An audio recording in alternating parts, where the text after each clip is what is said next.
All India institute of medical science यानी कि AIIMS Bharat के सबसे टॉप मेडिकल कॉलेजेस में आता है, लेकिन किस तरीके से धोखाधड़ी में नंबर 1 होता जा रहा है बताऊंगी आपको सब कुछ डिटेल में इस वीडियो में, इसलिए बने रहेगा आखिर तक मेरे साथ। नमस्कार, मैं हूं चेतना शर्मा। आप देखना शुरू कर चुके हैं संवाद भारत का भारत के लिए। तो हाल ही में एक मामला सामने आया जहां पर एम्स में सिक्योरिटी गार्ड की जरूरत थी।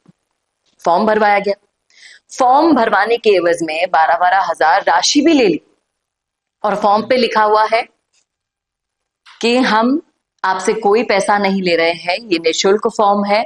और आप देखिएगा ठेका फर्म जो फॉर्म वगैरह भरवा रही है उसकी तानाशाही की हद देखिए आप 12,000 रुपए भी ले रहे हैं, फॉर्म भी भरवा रहे हैं और उस पर लिख भी रहे हैं कि कोई भी वसूली इसके एवज में नहीं की जा रही है।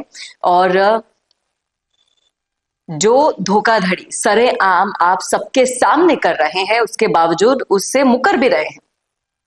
जब बताया गया एम्स के प्रवक्ता को ये चीज, तो एम्स के प्रवक्ता बोलते हैं कि हमने कोई ऐसी चीज न देखी है न सुनी है, जो भी नियम कायदे हैं वो दस्तावेजों में लिखे हुए हैं और इस तरह का कोई भी शुल्क नहीं लिया जा रहा। अगर एम्स संस्थान इस फर्म को आंतरिक नीतियों या दिशा निर्देशों के तहत इस राशि को ले रहा है तो हम इसके उत्तराधिकारी नहीं हैं। यानी कि ठेका फर्म अपनी मनमानी करे बेरोजगारों के साथ तो उसका कोई लेना देना नहीं है एम्स के लोगों के साथ। और इस तरह की जो इन्होंने ये पूरी साजिश रची है ठेका फर्म ने, आप पहले सोचिए कि फर्म बोल रही है कि पैसा लेने का हमें हक है और शर्तों की कॉपी भी आपको भेज देंगे जो रात तक भेजी नहीं गई है। आपको बता दूं कि ये मामला जब से हुआ है तब से सोशल मीडिया पर छाया हुआ है और लोग अब यही कह रहे हैं कि ये जोधपुर एम्स का मामला है, मैं आपको बता दूं।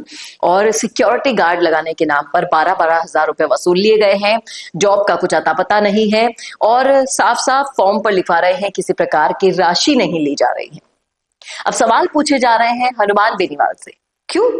क्योंकि एम्स जोधपुर की इंस्टीट्यूट बॉडी के सदस्य हैं हनुमान बेनीवाल और ये जो खुले में लूट हो रही है ना, इसको लेकर लोग अब हनुमान बेनीवाल और गजेंद्र सिंह शेखावत को टैग कर रहे हैं सोशल मीडिया पर।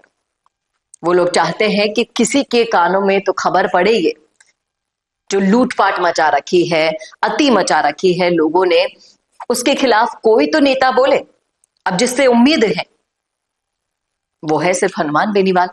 लोग कह रहे हैं कि जब तक ये मामला उन तक पहुंचेगा तब तक बहुत देर हो चुकी होगी और जिस तरीके से आपको समझना होगा कि आसपास जितना भी ये पूरा रैकेट बना रखा है, ये ऊपरी पहुंच, ऊपरी शह के बिना संभव नहीं होता है। अब न्याय की उम्मीद हनुमान बेनीवाल से लग गई है। लोग कह रहे हैं रविंद्र सिंह भाटी से भी ले लो भाई, क्या पता वो न्याय दिला दे आपको।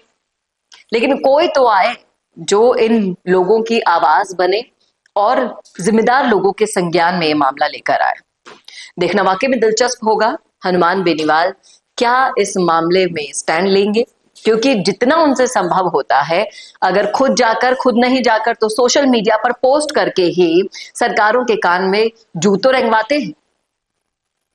तो अब आस उम्मीद हनुमान बेनीवाल की रह गई है जोधपुर एम्स में चल रही इस धोखाधड़ी के खिलाफ कोई संज्ञान लिया जाता है या नहीं। इस वीडियो को भी ज्यादा से ज्यादा शेयर कीजिए ताकि इनकी आवाज वहां तक पहुंचे जहां तक जाना जरूरी है।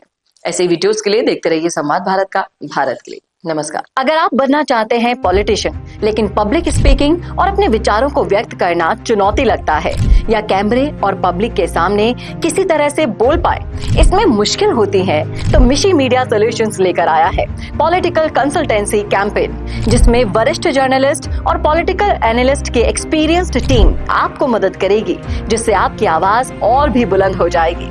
इसमें हम आपके गोल को पूरी तरह से टारगेट करेंगे कि किस तरह से आपको पार्टी पहचाने, आपको उस क्षेत्र के लिए चुने, कैसे सर्वेज में आपका नाम आए, कैसे लोगों के बीच में आपका माहौल बने। न सिर्फ कंसल्टेंसी हम आपको देंगे बल्कि आपको सारे रास्ते दिखाएंगे और बताएंगे भी, जिससे आप भारत की राजनीति में अच्छे पॉलिटिशियन बनके समाज का सुधार कर सके। तो अभी कॉन्टैक्ट कीजिए स्क्रीन पर दिए गए नंबर पर।